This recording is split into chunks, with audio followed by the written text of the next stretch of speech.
चीन में एससीओ शिखर सम्मेलन के बैनर तले जब दुनिया की 3 महाशक्तियां मिल रही हैं तो इसका प्रभाव अमेरिका तक देखने को मिल रहा है। भारत, चीन और रूस के राष्ट्राध्यक्षों पीएम मोदी, राष्ट्रपति जिनपिंग और राष्ट्रपति पुतिन की मुलाकात के बीच भारत में अमेरिकी दूतावास की ओर से एक बेहद अहम पोस्ट किया गया है और इस ट्वीट की टाइमिंग और इसका कंटेंट भारत अमेरिका संबंधों के लिए निर्णायक है। नमस्कार, मैं हूं आपके साथ ममता तिवारी। आप देख रहे हैं न्यूज़ 18 का डिजिटल प्लेटफॉर्म। चीन में हो रही शंघाई सहयोग संगठन यानी कि एससीओ की बैठक इस बार कई मायनों में चर्चा में है। प्रधानमंत्री नरेंद्र मोदी जहां रूस के राष्ट्रपति व्लादिमीर पुतिन और चीन के राष्ट्रपति शी जिनपिंग के साथ एक मंच पर दिखाई दिए, तो वहीं दूसरी तरफ अमेरिका को इन तीनों की नजदीकी रास नहीं आ रही है और इसी कड़ी में अमेरिका भारत के साथ अपने रिश्तों को 21वीं सदी की पहचान बता रहा है। ये तब कहा गया है जब अमेरिकी राष्ट्रपति डोनाल्ड ट्रंप की टीम से भारत के खिलाफ लगातार तल्ख बयान आ रहे हैं। अमेरिकी विदेश विभाग की ओर से कहा गया है कि भारत और अमेरिका की साझेदारी लगातार नई ऊंचाइयों को छू रही है। वॉशिंगटन ने इस रिश्ते को सिर्फ रणनीतिक नहीं बल्कि लोगों के बीच गहरी दोस्ती पर आधारित बताया। सोशल मीडिया पर अमेरिकी दूतावास ने #US India FWD for our people hashtag के साथ रक्षा, सहयोग, नवाचार, द्विपक्षीय संबंधों को भविष्य की दिशा देने वाला बताया। भारत में अमेरिकी दूतावास का ये ट्वीट तब आया जब सोमवार सुबह ही चीन में पीएम मोदी, राष्ट्रपति जिनपिंग और राष्ट्रपति पुतिन की गर्मजोशी भरी मुलाकात हुई है। ये मुलाकात तब हो रही है जब ट्रंप ने भारत पर 50% का हैवी टैरिफ लगाया है और ट्रंप के सलाहकार और रणनीतिकार भारत के खिलाफ सख्त बयान दे रहे हैं। चीन के तियानजिन में पीएम मोदी, राष्ट्रपति पुतिन और राष्ट्रपति जिनपिंग की मुलाकात की चर्चा दुनिया की राजनीति और कूटनीति को प्रभावित करने वाले हर देश की राजधानियों में हो रही है। प्रधानमंत्री नरेंद्र मोदी ने सोमवार 1 सितंबर 2025 सुबह को एससीओ के संबोधन में कहा है कि ग्लोबल साउथ की आकांक्षाओं को आउटडेटेड फ्रेमवर्क्स में कैद करना भावी पीढ़ियों के प्रति घोर अन्याय है।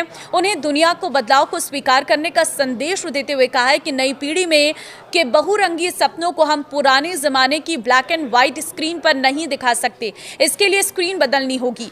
प्रधानमंत्री मोदी ने संयुक्त राष्ट्र में रिफॉर्म्स का आह्वान करते हुए कहा है कि इसकी 80वीं वर्षगांठ पर हम इसकी शुरुआत कर सकते हैं। एससीओ में प्रधानमंत्री मोदी ने रूस के राष्ट्रपति पुतिन से भी गर्मजोशी भरी मुलाकात की। पीएम मोदी और राष्ट्रपति पुतिन एक ही कार में बैठकर मीटिंग वेन्यू तक पहुंचे। एससीओ के संबोधन में प्रधानमंत्री नरेंद्र मोदी ने बिना नाम लिए आतंकवाद पर पाकिस्तान को घेरा और संरक्षणवादी, एक तरफा और वर्चस्ववादी रवैये के खिलाफ अमेरिका को खरी खरी भी सुनाई है।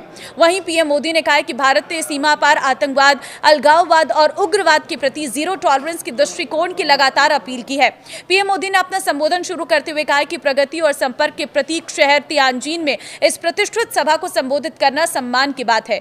भारत के 1.4 अरब लोगों की ओर से सभी नेताओं और प्रतिनिधियों को हार्दिक बधाई देता हूं। मैं इस शिखर सम्मेलन को मेजबानी और हमें प्रदान फिर किए गए भव्य आतिथ्य के लिए राष्ट्रपति शी जिनपिंग को धन्यवाद देता हूं। 6 सदस्यों के साथ अपनी स्थापना से एससीओ का विस्तार 10 पूर्ण सदस्यों तक हो गया है, जो दुनिया की लगभग आधी आबादी और वैश्विक अर्थव्यवस्था के एक महत्वपूर्ण हिस्से का प्रतिनिधित्व करते हैं।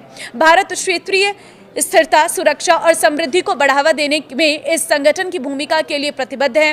उन्होंने कहा कि पिछले 24 सालों में एससीओ ने एशिया क्षेत्र में सहयोग और आपसी जुड़ाव को मजबूती देने में महत्वपूर्ण भूमिका निभाई है। भारत ने एक सक्रिय सदस्य के रूप में हमेशा सकारात्मक भूमिका निभाई है। एससीओ को लेकर भारत की सोच और नीति 3 मुख्य स्तंभों पर आधारित है, जिसमें सिक्योरिटी, कनेक्टिविटी और अपॉर्चुनिटी शामिल है। प्रधानमंत्री ने पाकिस्तान का नाम लिए बिना कहा कि आतंकवाद, अलगाववाद और अतिवाद बड़ी चुनौतियां हैं। आतंकवाद पूरी मानवता के लिए साझा चुनौती है। कोई देश, कोई समाज अपने आप को इससे सुरक्षित नहीं समझ सकता। इसलिए आतंकवाद से लड़ाई में भारत ने एकजुटता पर बल दिया है। इसमें एससीओ ने भी बड़ी भूमिका निभाई है। इस वर्ष भारत ने जॉइंट इंफॉर्मेशन ऑपरेशंस को लीड करते हुए आतंकी संगठनों से लड़ने की पहल की। टेरर फाइनेंसिंग के खिलाफ आवाज उठाई है। इस पर मेरे समर्थन के लिए मैं आभार व्यक्त करता हूं। उन्होंने कहा कि भारत पिछले 4 दशकों से आतंकवाद का दंश झेल रहा है। कितने ही बच्चे खोए, कितने ही बच्चे अनाथ हो गए।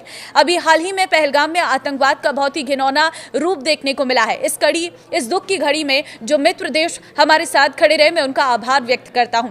पहलगाम हमला मानवता में विश्वास रखने वाले हर देश और व्यक्ति को खुली चुनौती था।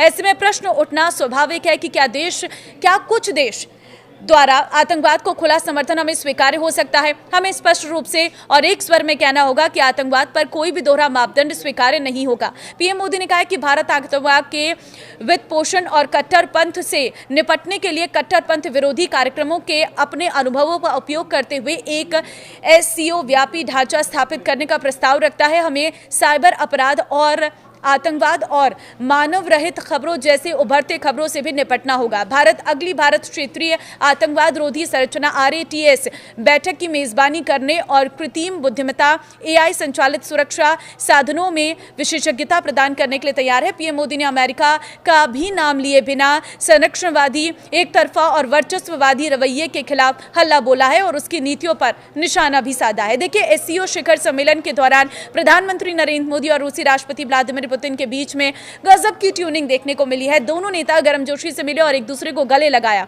अब देखिए, इस तरह की तस्वीरें जब सामने आती है तो जाहिर तौर पर कुछ अन्य देशों को इससे जरूर कुछ ना कुछ प्रभाव पड़ता है और वही प्रभाव अमेरिका के आज के किए गए ट्वीट पर नजर भी आता है। हालांकि इस ट्वीट के मायने कई तरह के निकाले जा रहे हैं, लेकिन ठीक जब तीनों नेताओं की मुलाकात होती है उसके बाद अमेरिका की तरफ से ट्वीट आता है तो इसके कुछ ना कुछ मायने उस मीटिंग से जरूर जुड़े हो सकते हैं। आपको क्या लगता है? कॉमेंट में अपनी राय जरूर दें।